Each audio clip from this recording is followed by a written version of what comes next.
Mabilis na naapula ang sunog sa Barangay Biga Oriental, Santo Tomas, Isabela, bandang alas 10 ng umaga noong Mayo 1, matapos ang agarang pagresponde ng Santo Tomas Police Station at Bureau of Fire Protection, Santo Tomas. Ayon sa ulat, isang bahay ang nasunog ngunit agad itong nakontrol, kaya napigilan ang pagkalat ng apoy sa mga kalapit na kabahayan. Walang naiulat na nasawi o nasaktan habang patuloy ang pag-iimbestiga kung ano ang sanhi ng sunog at kabuang pinsala.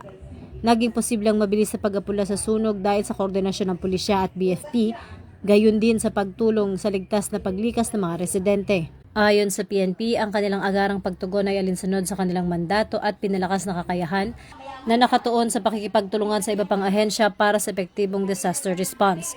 Bahagi rin ito ng kanilang layunin na mapanatili ang kaligtasan ng publiko sa oras ng sakuna, kasabay ng patuloy na pagpapatupad ng kanilang serbisyong mabilis, tapat at nararamdaman. Nananawagan naman ang mga otoridad sa publiko na manatiling mapagmatsyag at agad na iulat ang anumang insidente ng sunog o emerhensiya upang maiwasan ang mas malaking pinsala.